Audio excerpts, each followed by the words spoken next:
Hi, everyone. Welcome to the LSP Method Podcast. I'm Michael Fern and I have another special guest, Jenny Martin, all the way. I say all the way from the UK. It's more like I'm all the way from Australia, but we're chatting across the world. Hi, Jenny. How you going? Hi, I'm doing really well, thank you. Yeah, Well, so it's I thought, probably go on. Sorry, go it's, on. it's probably autumn here now, so it's not very Ah, nice outside. But that's all right. That's all right. I'm sure you had a nice summer in the UK. I'm down at a holiday destination here and it's terrible weather. It's like raining outside and things like that. But welcome. And I thought rather than me do your history, because you know yourself better than I do, I thought I'd throw to you and you can tell us. All I know is you sort of work in the agile space, the product development space. You've been running your own business for a while. I know you've been doing Lego Series Play for a fair while as well. So feel free to fill in the gaps there. And I also got you to do a model, a little bit about yourself. So feel free to bring that in anytime. But I'll hand it over to you. Tell us about yourself. sure. So my career mostly has been in tech, and as you say, working with tech and product teams. But it was a bit of an accident. I did psychology at Oh, university cool.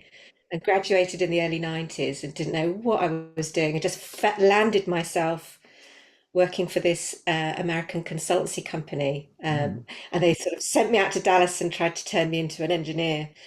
Love it. So I was around, didn't Like work. psychology to engineer. Yeah, yeah. So my psychology degree was like, shh, nobody But knows. that's the good stuff though. Like I did a psychology degree and that's the sort of underpinning of a lot of it. But anyway, continue. Well, yeah, it was, yeah, 30 years ago or whatever. And so I was around at the beginning of Agile and all of that Mm, stuff and leading teams and really drawn to the collaborative practices. mm, You know, when everyone's together and they're collaborating and they're motivated and happy and co-creating mm, and all of that good stuff. So that's where I was drawn to. So mm, when I set up my own business, it was in training around all of those really collaborative practices to mm, help remove handovers and silos. mm, And so, yeah, I set up my business in 2011. And so for a mm. while, I was doing things on the side, agile coaching, training, agile coaching, kind of juggling lots of things.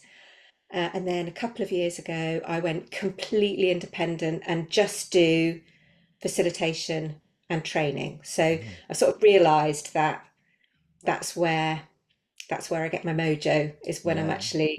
I'm a bit of a show off. I like performing, I like having lots of smiley, happy people. I like helping them to be, have fun and be happy. Yeah. And then recently, I've always believed in the power of happy people and bringing people Mm. together and collective intelligence. And recently, I did a postgrad in the psychology of kindness and Wow. well-being, which I Wow. finished, which I finished earlier in the year. So that was really awesome. So recently, I've kind of been making this little stealthy move towards more and more people stuff. So I Mm. still do the product and the agile stuff, but some of the same clients I have doing that stuff are now bringing me in for work around high performing teams and flourishing. Wow. So What that's a nice transit. Well, not transition, but it's like you're adding a lot of strings to your bow there around agile product now people and flourishing. And so I want to dive into that psychology of kindness and fascinating. Have you got your model there? Did you want to tell us a little bit yes. about your model? I'll put you on the So big screen. so this is my tower. Mm. They'll see me. It's a little bit, I was drawn to building just a yellow and green one, as part of the skills building. But I thought, no, I like pink and yellow. I like colour and aesthetic and smooth lines. And so I just sort of found myself building this. It's got some love hearts in it. So I think I'm a very compassionate person. Um, and here at the top, this is just representing, it's a bit literal at this stage because I happen to have these bricks to hand. So I'm, a bit lucky to have some of these bricks. This represents my kind of home life and my work life. And my home life's very simple, actually. My husband and son there just sat on the sofa. They're just chilling out. They might be playing video games or Legend of Zelda or, Mario Kart or something like that. They're just chilling out. And over here, my work life is about bringing people together, and you might be able to see there's a little cup that they're holding. They're all holding it, so they're all achieving it together. They've all got a hand on it, and they're all sort of really happy. Um, and me, I'm in the middle, and I'm just silly, and I want everything to be fun, and I want everyone to be happy. And round the back here, there's a little cake, and there's lots of flowers and things like that. There's sort of energy and excitement. I've got a little microphone there because I like when my friends come round, we recreate old 80s videos and dress up and things like that for because we think staying silly is important when you're in your 50s. So we try and embrace that. And I don't want to put a divide between these two. I thought about putting a glass or see-through, something see-through to represent that these are really connected. And then I thought, no, I'm not going to put anything there at all because I want to be the same person here and here. I want to be the same person. So one of the things that has been quite a deliberate thing in my business has been to be the same person. And if you don't like silliness, and if you don't like having fun, if you don't want to play, then we probably won't like each other. So I'm just trying to be me, and that's it. That's it. It's quite simple, really. It's not that ambitious. It's just about, inviting everybody in and lots of love. Oh, love There we it. go. Well, first off, I have to say I've noticed the love heart behind you and also the love hearts you put in your model. So it feels already on brand or not even brand because, one of the things that struck me about that is when you said you just wanted to be you and, it's around that authenticity and you just, you're putting yourself out there and it's bringing in the work people and obviously the people at home as well with your friends. And man, there's a few places we could go with that, not the least of which is around you staying silly and particularly in your 50s, recreating, what was it, 80s, video clips and things like that. Oh my God. I can't, it's just what happens with Lego Serious Play. I'm like, oh my God, I want to dive into that. You could spend probably half an hour like unpacking that and why and all sorts of things. But that was great. Thank you. It was a lovely little insight into work life, home life, your use of color. How was it doing the building? Because I know often with Lego Serious Play facilitators, we don't get to build much anymore. Like we're often telling people to build, but do you build often? And how did that one feel for you? Yeah, that's so true. So I do sometimes feel a little bit left out, and I haven't built a model for quite some time actually. I Hmm. did some preparation stuff for a training workshop where I'll tell you about it later, where we were actually plotting our answers to something on a visual Lego graph. So I did some Hmm. building for that. But yeah, I enjoyed it. I felt a bit under pressure. I was thinking, oh no, I'm an LSP practitioner. What if it isn't good enough? And I was thinking, oh no, this is too literal. This needs to be more metaphor. But I didn't have that much time actually. My son was going off to school. I had like half an hour before I needed to jump in the shower. So It was time pressure. I love time pressure as a a little as a bit, yeah, lever because that we pull. you don't It, want to think too much about it, right? yeah, Because then it becomes something too literal. yeah. Uh, yeah. It's something I often say with Lego series players, and you would know as facilitators, we've got lots of levers that we pull. We've got lots of little tricks that we can do to, bring groups to not certain outcomes, but push them down certain paths or certain ways of working. And I'm a big fan of time pressure with Lego series play because I understand psychologically, like too much time pressure can shut down a bit of creativity, but I feel like too much time and it just becomes the same meaning. Like we just think too much. So I guess it's that Goldilocks zone of enough time pressure to still allow creativity, but for it to produce different answers. So I'm glad you're experiencing that. I often say in my Lego series play, it's like I'm not that good a builder. Like everyone's like, oh, Michael, you must be a good builder. I'm like, no, like this is why I'm the facilitator telling you to do it. And it's because I'm not that great at it. But yeah, I sometimes think we need, as Lego Series Play facilitators, to almost like a remedial workshop of just, letting us build, right? Getting someone to let us build. But yeah, so it's nice to be able to do that. One thing I want to touch on though, when you started all the way back in your intro, was around when you started your business and then sort of went independent. Like, how was that journey? Like, I'm fascinated that there's a lot of people that when they do Lego Series Play are looking for it to as one tool to help them sort of whether it's break free within an organization and do different things, or whether it's break free from an organization. How did you find that journey from starting your own business to going fully independent and where you are now? So I think I've been really lucky. When I left my big delivery job, Mm, I joined a small startup company where the founder of the company I used to work with in the other organization. So we were a very, very small team. And because I'd taken a big cut in my salary, I had all this flexibility. mm, And I needed to set up my own company anyway to be mm, able to consult with the startup. And so it was just really flexible that whenever training came up, I was able to just go do it mm, without having to have an arrangement. So for 5 years, I was working for a startup and taking all this training that was coming. mm, And I was lucky to have the training that I was running um, launched through a big training organization. mm. And so I had, this thing with at first the training would be once every 3 months, and then it would got a bit more regular.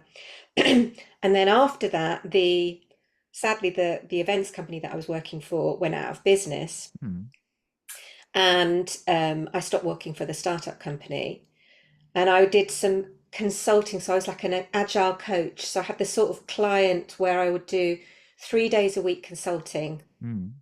or 2 days a week. And so I could also do that in parallel with the training and facilitation. Yeah, So it was like a really gradual like training and a smooth facilitation blend. up.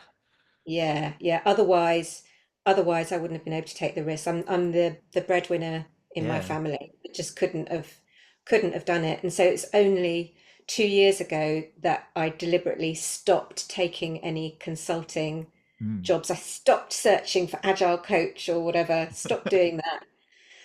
And I crossed my fingers, got my Yeah. love heart lights.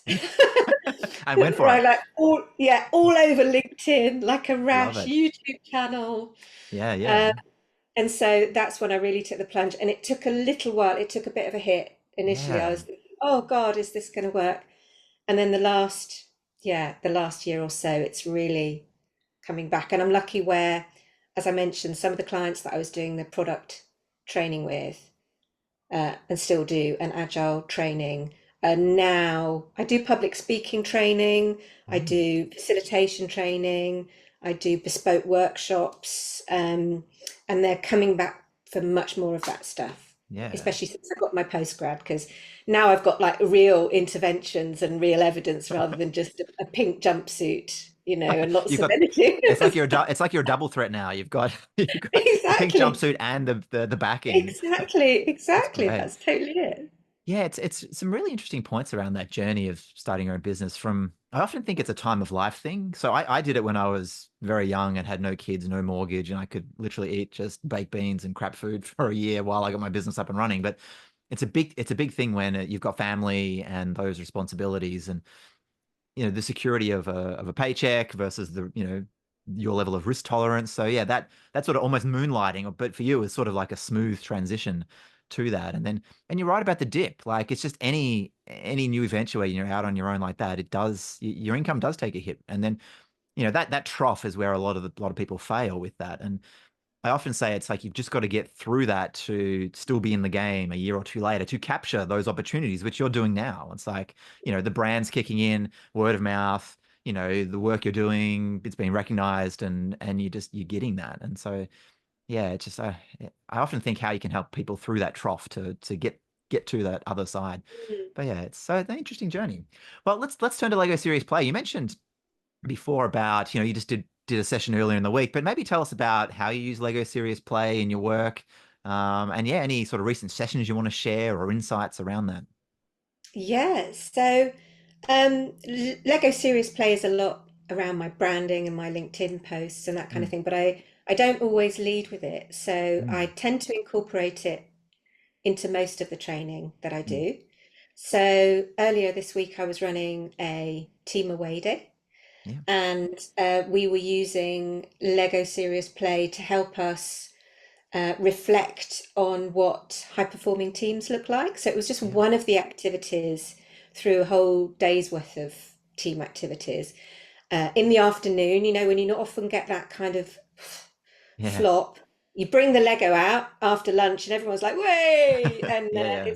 I find it sort of raises the energy. So we did a couple of hours where they built an individual model that represented an attribute of a high-performing team. Mm, And then I broke the rules a little bit. For the shared model, they found somebody else because there's a lot of people, there was 30 odd people. mm, They found someone else in the room. They named their model with a mm. love heart post-it note that I Love it. tend to carry around.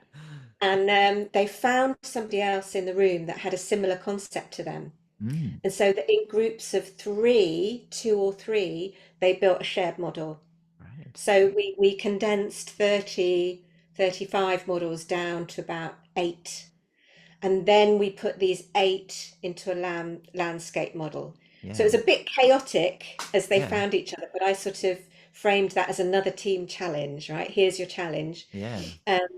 But it worked really nicely because we didn't Love have it. that much time to do like a whole table shared build. Yeah. So I needed that part to be quick.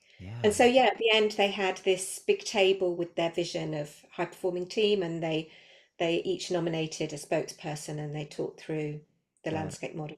Yeah. I love that. It's interesting. I wanted to pick up on one thing you said while you're talking there, and you said, "Oh, I broke the rules a bit," and it's really interesting about Lego Series play and rules. I'm a very much not even a rule breaker. I don't even think there are any rules. But, so I don't want to break them because there are no rules. But it's interesting because I love what you said about, the path from individual model to shared model. You did that differently. And when I teach it, I teach it at a very base level, but I'm always encouraging people to put their spin on it. And I love what you just Mm, did, where it's like, you know, it's chaotic. Go and find people with a similar one, build your own shared model together and come back with it. Like, what a great way to transition from individual models rather than, what I do and what most of us do. It's like, oh, individual models on the table and bring them together in a shared model and have that negotiation there. But one thing I particularly love about that is it gets people up and moving. Like often yeah, think with my Lego series play sessions, there's a lot of sort of fine movement of hands and, building, but I want to get more what I call gross movement, which is actually just moving around the room yes, as well, yeah, like getting people up. So often it's, they spend an hour, maybe 2 hours with me and it's like they're still sitting and, fiddling and playing, which is fine. But what you said about getting them up, moving them, finding them, it being messy and chaotic, that's great. I love it. That ain't rule breaking. That's like evolution. That's like, innovation. It's extending what we do.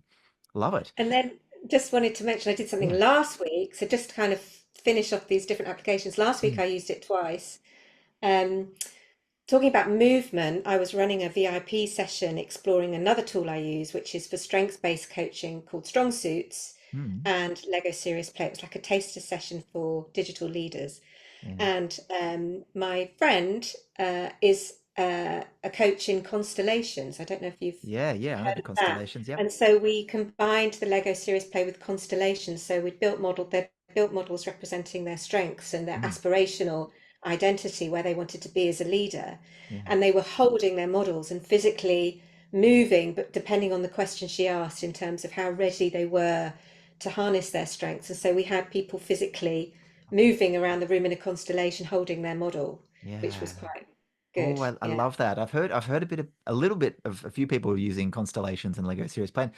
Again, warms the heart. Like that's almost where I see the power of Lego Serious Play. It's like it's that combination of other tools and Yeah. it actually just makes all those other tools better. I think like Mm. why do it with post-it notes or just saying it Yeah. or bring out the Lego and it's almost like the stuff you Yeah. were already going to do, but making it Yes. even Yeah. better. So yeah, we might have to dive into that. It's like almost like a whole nother thing. Get your friend in, talk about constellations. You talk about the strong suits, and how you combine it. I love it. So you obviously weave it in and out of your sessions. You said you don't lead with it though, which is I think interesting and smart. Well, it's smart in a few ways. So I think when I do Lego Serious Play, I just do Lego Serious Play. And, my sphere of or wheelhouse of stuff is usually pretty HR-y. It's like visioning and collaboration and change and culture and that sort of stuff. But I really encourage people to find it as a tool just within their toolkit. And, some people always ask, oh, Michael, should I tell, my clients that I'm using Lego Serious Play or should I not? And I always say, well, yeah, you bring it in and say you're going to be using it, but it's just one tool amongst many. So I like that you don't lead with it. It's just Yeah. something that's part of you're not doing a Lego Series Play session. You're doing, Mm, that session using Lego Series Play, using the yeah, other tools. Like you said, maybe it's after lunch for an hour, and yeah. then it's incorporated in other stuff. So I And think it's it's nice super, to expand the mind of people around how they pitch it or how they bring it in. yeah, and it's super useful in training. Mm, So, for example, I ran my accelerated product delivery course last week, Monday, Tuesday, Wednesday. And it's good practice at the beginning of any training or any workshop to ground people. I don't know if you've read Training from the Back of the Room, but mm, starting with connections, which is like, where are you now? What do you think and feel about what you're about to learn? mm, And so in this particular training session, I use a little Explorer, Windows Explorer exploration bag, and I get them to build something that represents a pain that they're feeling in the team. mm. And I've been doing this. I've been doing this for since I was certified. So I've been doing this for 7 years. Yeah. You always get same representations. You get a customer up on a massive great pillar. You get bridges. You get divides. You get a load of mess and a vision that are different. You get Yeah. physical silos. All of these things come out all the time. And so we start with that, and then they build that into a shared model. Mm, And so we use that to talk about the pains and the challenges, and we put it to one side. And at the end of each day, when we're reflecting on the stuff that we've learned and used and discussed, we go back to the model and we say, so which parts of the model, which pains do you think we've addressed? Can we yeah. take this bridge away? Or can we, what's happened? Can we bring the customer back down to us? Can these people face each other now? Mm, Can they hold the same tools? And so every day it's that bit of reflection. And so I mm. use it particularly at both ends for the connection. So how do you feel about what's the current knowledge in the room, and also what do you take away? So I use it in almost all training I do in those Yeah. two parts, just I with a love little it. bag. I Mm. love it. It is almost like a touch point of, what are we addressing? Are we addressing it? And you could almost do it.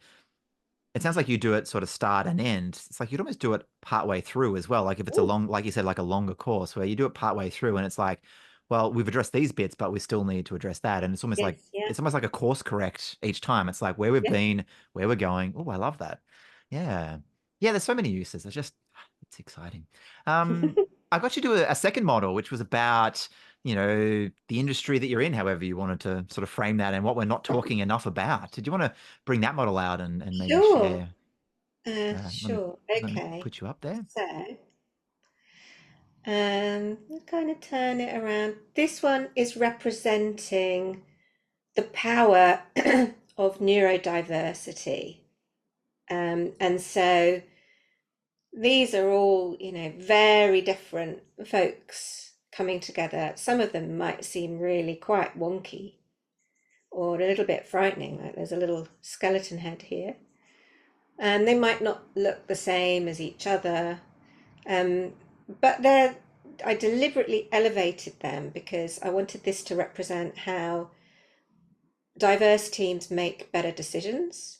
They are more effective, and the power of collaboration in terms of not just fluffy workshoppy post-it note stuff, but getting real work done, being strongly aligned to the vision and working together in this power of collective intelligence. So I know there's a move, definitely it's getting better. And we're embracing, we understand the value of ethnicity, ethnic diversity, gender diversity, age, race, sexual orientation, and now we're starting to talk about brains. Uh, and I just really believe that we are all perfectly configured to thrive in a particular set of circumstances.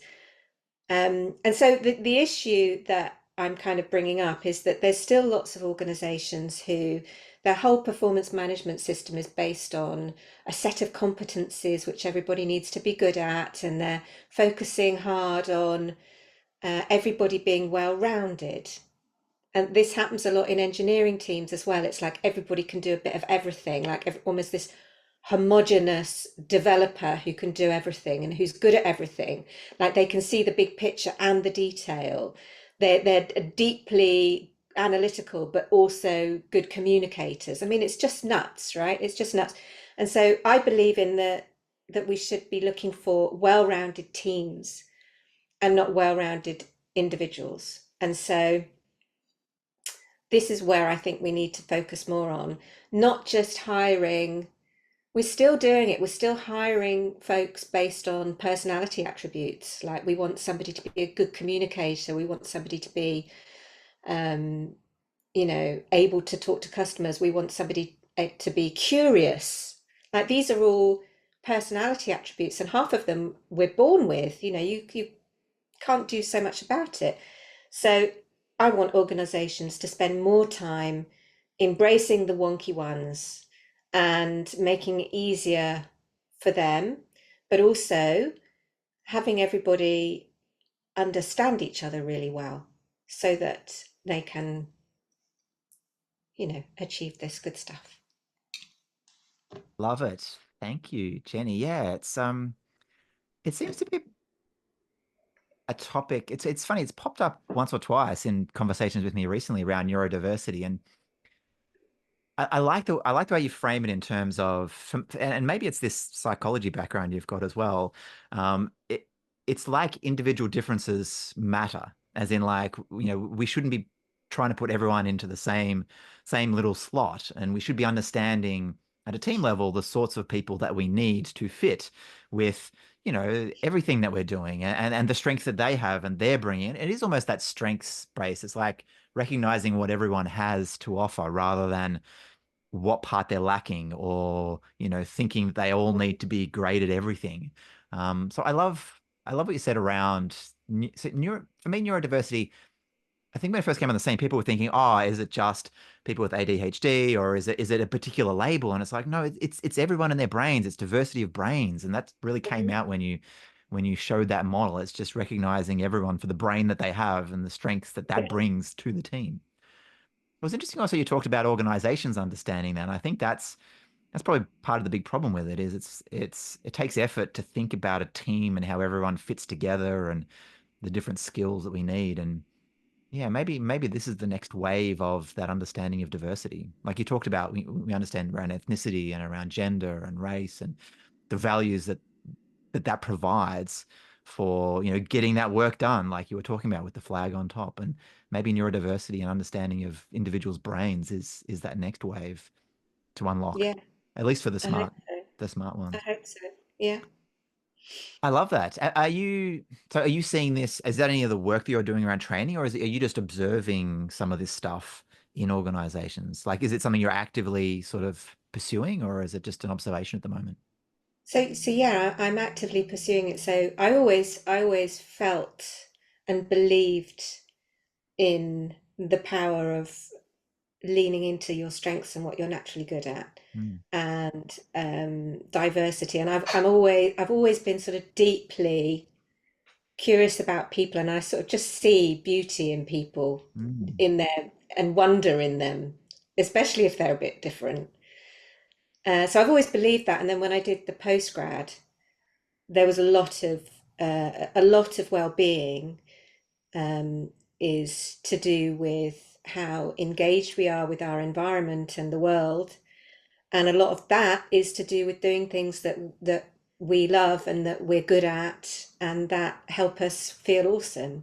mm, And so there's two aspects to it really. One is about helping individuals within teams do more of that, but the other thing is about, once you know that, you're able to understand each other better. So we mm, tend to project our expectations onto other people based on how we are. mm, So I'm a generous and trusting person, and I need lots of smiles and affirmation and all of that in order mm, to flourish. And when I don't see that in someone else, it affects my psychological needs. mm. And yet, um, those people might be very different. So I'm doing a lot of work now using strengths-based tools and interventions that Yeah. And that's where I've been pairing it with the Lego Serious Play a lot. So Yeah. it's just a beautiful synergy. You explore your strengths using a tool, you build a model representing yourself at your very best. You know, you look at your overplayed strengths or your shadow strengths or things that you have too much of sometimes. You build an aspect of your model, you know, it's just works really beautifully as Yeah. part of that, which I've been doing a lot of. Um, so yeah, I've also worked in, I'm sure it's still there, organizations where the performance culture, the performance review, there's like a budget for bonuses and a normal distribution curve, and the top 5% get the bonus, Mm. which means that everybody else is miserable. Yeah. And so, regardless of how, I remember when I was a leader and we had to rate everybody, Mm. give them a rank from 1 to 5, and the fives got the biggest bonuses. And I had a team of about 60 people. And I remember my boss coming to me and saying, "You haven't got enough twos and threes." Get people to the twos and threes. That's Yeah. terrible. So, what are you talking about? Yeah. You can't have any more fours and fives. And like, but I've been working with these folks all year so that they don't get a two or a three. Yeah. Oh my God. And It's so like it just, some warped like yeah, and so many organizations are, their whole performance review system is works like that. And so mm, you're just setting everybody up for disappointment. And this mm. attainment of the top 5% is often to do with being a hero and, you know, Yeah. compromising your home life for work life. Yeah. Yeah. And I just find all that stuff toxic. And so these interventions around strengths is a whole way of looking at performance in a different way. Yeah. Yeah, a lot of my Lego series play work is very much informed by appreciative inquiry. Hmm. And I love it in terms of, for those that don't know this, it started in the 1980s as this organizational development approach. And it sort of was the forerunner to a lot of the sort of positive psychology and strength-based Yeah. movement that we see now. And I just I just think it pairs so well, like you said, it pairs so well with Lego series play in terms of positive strengths, successes, future, Hmm. drawing Hmm. us towards something. What do we want to bring? What do we want to add to it? It just really fits the vibe Yeah. of Lego and the 3D visioning type tool that is, that it's wonderful at as one of its use cases. So when you were talking about it, I was like, yeah, I love that approach because we can talk about challenges and you can talk about all those other things like the barriers and this and that and sometimes you need to and the current state and what's the problem and diagnose this and sometimes that's needed but more often than not, particularly if I don't have much time, I'm like, we're going to the positive, the strength, the future. Let's drag people into this Hmm. because that's what people want. Like at their heart, people, as humans, we want to go to somewhere forward in the future that's positive, that's better than where we are now. Like that's the human condition. And so if you can sort of frame your questions around that. So yeah, I loved what you're talking. And I think it comes down to the word you've used a lot is around flourishing. It's it's such a good word because it sort of recognizes who you are and what you are and allows that to flourish and it's got that metaphor of different flowers. It's not they're not all the same flower or they're not all the same plant. Like there's different plants, there's different flowers, Hmm. and but flourishing is about recognizing that and being the best at what you are, like whatever you came into the world with, whatever you've learned growing up, rather than what I think you described with a lot of the performance stuff and organizations. It's very industrial, early 20th century. It's very military. It's very factory. It's very sadly, probably most of our education system is built up like that. It's just from a different era, and to see and hear using it differently, and yeah, I'm excited. I'm excited to. I haven't been following much of your work just because we sort of just Hmm. met recently, but I'm excited to see more of what you do and follow you along. Um, I'm interested in this third model that I got you to Mm. build. So this was a bit of a free one. It's like whatever you wanted to build about anything. So did you want to share that and take us down that Yeah. direction? And so this one is quite simple actually. Um, and so let's see, we've got each of these figures has got two sides, right? It's got a scary face and it's got a normal happy face. And this really leads on from what I was talking about, which is that I really believe that most people are have good intention. And if we can try and see the best in each other, then the world will be a better place. And so often seeing the best in each other requires understanding the the bad side, right? And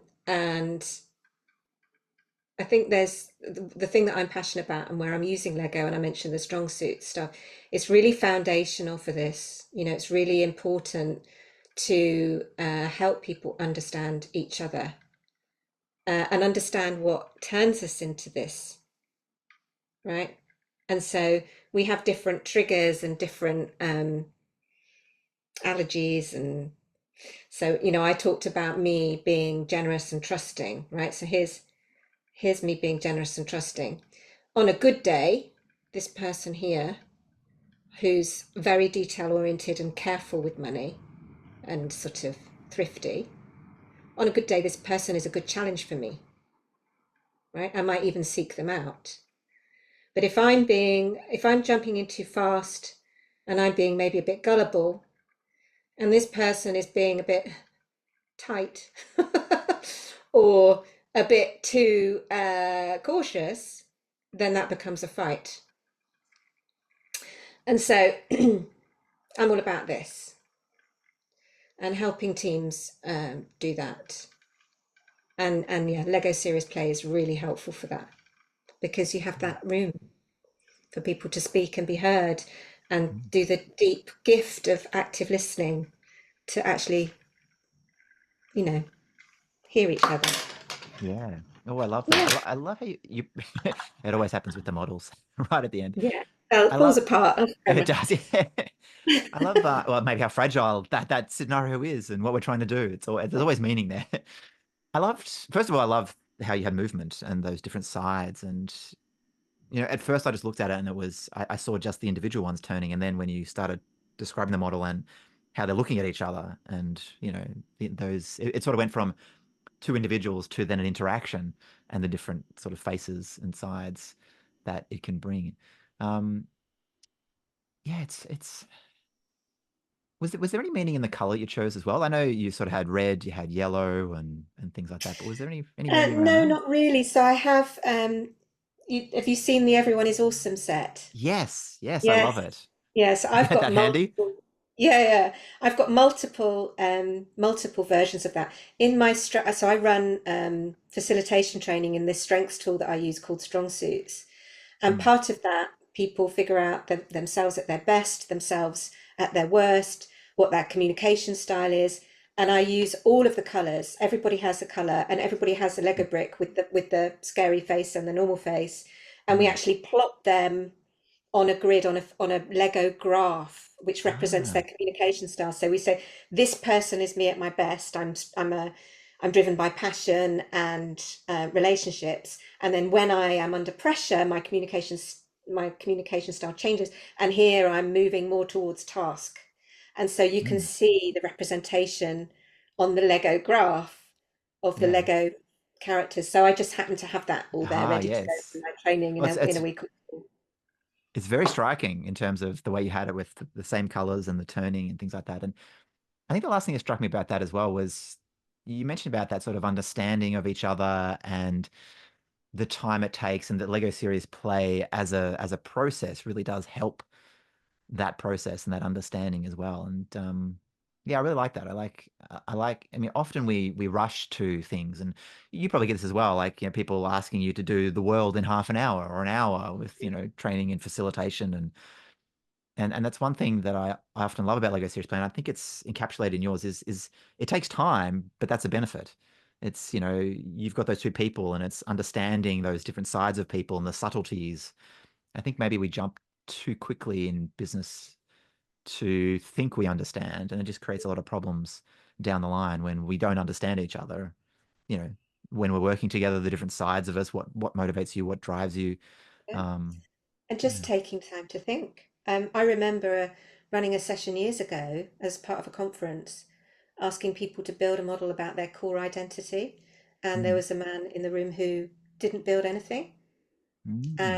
And I kind of gently asked him about it, and he said, I don't know.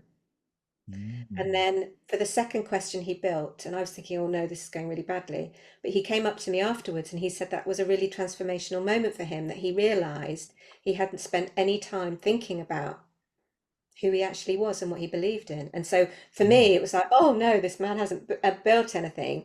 But Yeah. actually, for him, it was something quite important. Yeah.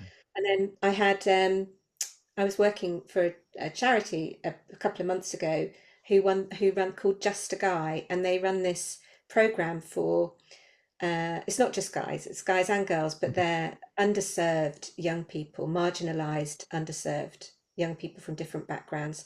And they had this whole program where they're trying to gear them up to face the world and be brave and go out there and give it everything they've got and kind of Mm. position themselves as well as they can, because of course they're really disadvantaged. And we did a session where they built a model exploring their strengths and figuring out who they were. Mm. And they took pictures of the models and they did a write up of it, as well as these other things they were doing, working on their CVs and stuff. Um, yeah, and it was just wonderful, wonderful stuff. It's moments like that that you just feel really lucky to have Yeah. the tools. Do you know what I mean? To be able to go into that situation and create that space, like you said, the time for them to Time. think. Think. Yeah. And I think like I learned this maybe after a few years with Lego Series players is as a facilitator and almost like the external perspective is not to overly judge how you think it's going. Like you said, your immediate reaction with that first guy was, oh no, this isn't going well. Like, he doesn't have a core identity. And I think I've learned to just yeah, it know that the method will produce something interesting. Like Mhm. it always produces something interesting. And never look at it from the external objective perspective. It's like maybe that's what that individual or that team just needed in that moment. It's like, 5 minutes to just think about themselves and build something. And the changes, the rewiring, the just the spark that might create for after the workshop and the different thoughts that flow on from that. Like I'm just I'm just a big fan of yeah, not thinking, oh, that didn't go well because they didn't come up with the most amazing, high performing team thing right now in this 2 hours. It's often a lot of the work is done afterwards, Mm. in people's minds and individually. And it's actually one of the downsides I find of being somewhat transactional with my workshops is I don't often get to see a lot of the flow on effects. Like, I do touch base with clients, but it's not like being in an organization and seeing that change evolve from, let's say, a first session to some future sessions. I just had a chat with someone in the sports field who uses Lego Series Play, and he was telling an example of where he got to see that. Like they use Lego Series Play at the start of this sort of 9 month journey with a sports team, and then 9 months later they achieved certain goals, and they were referencing back to that workshop.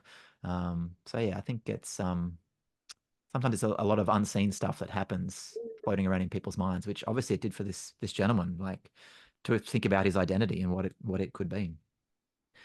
I was thinking just as we move towards the end of the podcast, I'd love to ask your thoughts around sort of the state of Lego Serious Play in terms of the UK and the world and where you see the future of it as well. Like, any thoughts? I mean, you obviously use it a lot and work it in, but have you had any thoughts about where you see it going or, um, yeah, the future of it? Well, yeah, it's.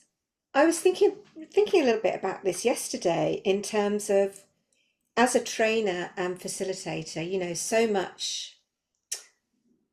much could get challenging, right? Because if you're training in something which is out there in the world, anybody can just go and ask Chat GPT to design them a little training course, right? And they can go do Yeah. it themselves.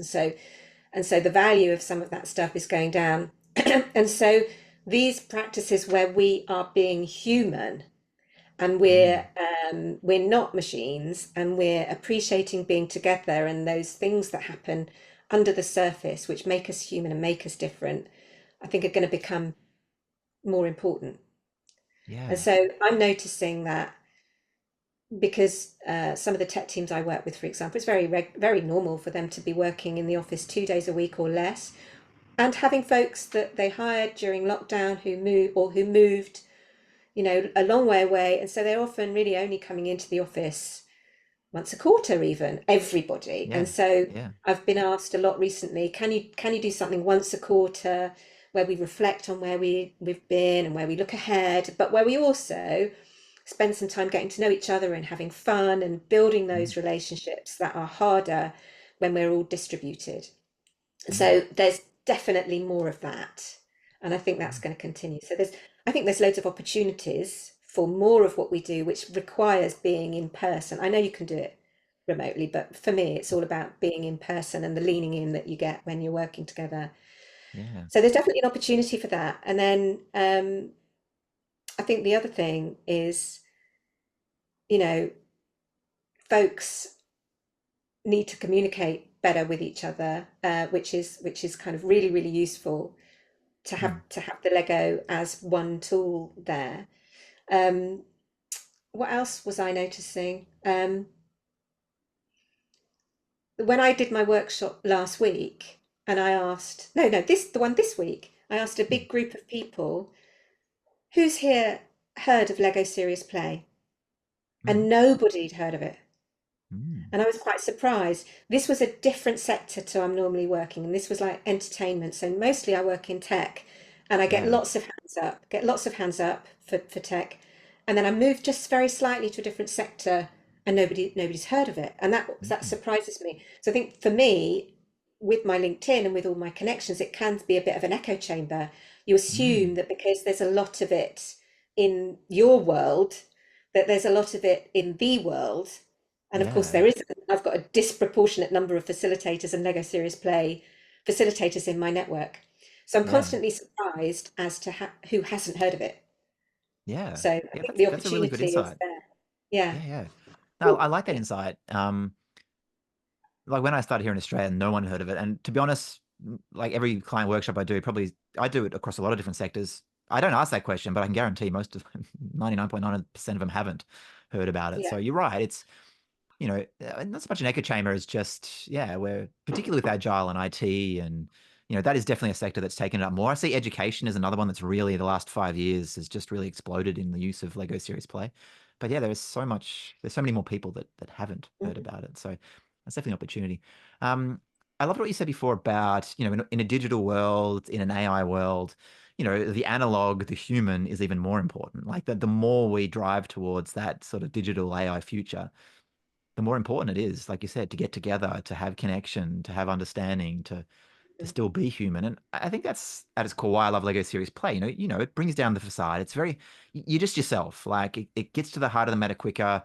You get those connections quicker. Like I'm just so surprised, even now, years and years later, that how quickly people connect over Mhm. Lego bricks and the process that you take them through. So I think you're right. I think it's going to be more and more important as we go along.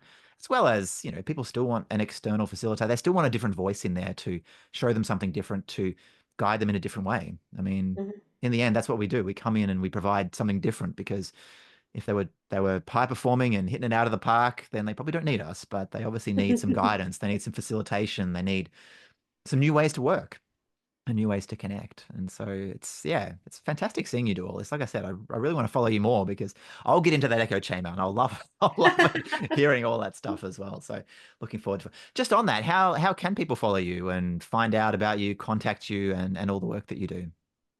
So yeah, I'm all over LinkedIn. um, I have a YouTube channel which is The Collaboration Coach, Nice. and my website is thecollaborationcoach.net.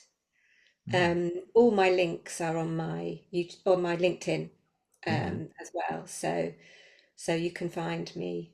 You can find me from there. Nice. And I'm going to put you on the spot for one last thing. Any last thing you want to share before we head out? I know we talked about the future of Lego Serious Play, and you took us through really generously, talking about some of the sessions that you've run, and I love those. I love the stories that you share around the particular person, the particular use case, and you talked about your slight shift from agile and product into the more facilitation training. Any last thoughts or tips, maybe for the new facilitator or someone who's just sort of getting into it? I know you've been doing Lego Serious Play for what, 7, 8, 9 years Yeah, now. So 7 years. any tips for that sort of new person coming into it that might be listening? Um, Just to put just you on do the it. spot, Yeah, I just do think it. just do it. Just do it. Yeah. like when I had my training, it was the rules were very important. It felt at the Mm, time that the rules were very important, and so it's taken me a long time to break the rules. I think when I started, I was wondering if I was doing it right, and mm, for example, one of the things I find really hard when somebody else is describing their model is not to provide any summary at all, just to let mm. their words sit there.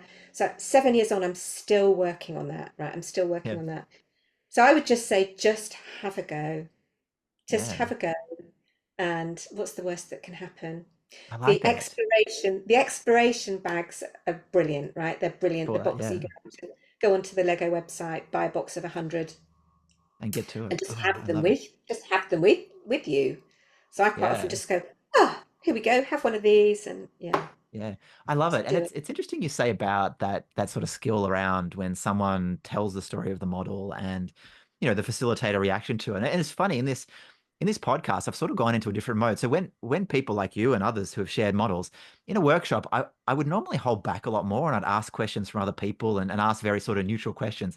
But it's funny in this podcast and with you, I've found just reflecting on it, I found myself jumping in a lot more and saying, oh yeah, like what it sparks off in my mind, Yeah, which is something that I wouldn't actually do in a workshop. It's so interesting that it's just a different format. And so I'm doing it differently. But you're right, like in that moment, like when someone says that, it's about the asking of questions and other people asking questions and not putting anything on them. It's just letting their story sit there. And yeah, I think as one of the skills amongst many of Lego Serious Play, you're right. It's something we all keep trying to improve, but don't let that hold you back. Like you just said, yeah, just do it. Like you will get better. It's, wherever you start, like doing it gets you better at it. And yeah, honestly, if you go through the training, even if you don't go through the training, but you do a lot of research and you experience it and you can't stuff it up. Like honestly, if you follow a good process, then hmm there's tips you'll learn along the way, and there's people like yourself and me and many others that you can contact for guidance and help and things like that. So yeah, what a great thought, sort of parting thought. Thank you, Jenny. All right, well, thanks. I'm definitely going to get you back on the podcast. So my aim is with all my guests is to get this first one, get to know you better, and then I'd love to touch base in a year or two and see where you're going, both with your work hmm and sort of more Lego Serious Play stories, and maybe get you doing a few different builds. So thank you again for your time. Much, much appreciated. And please do look up Jenny on everywhere, LinkedIn, YouTube, her website as well. And stay tuned for more Lego Serious Play Method podcast, more guests and more insights. So thanks, everyone. Bye. Bye bye.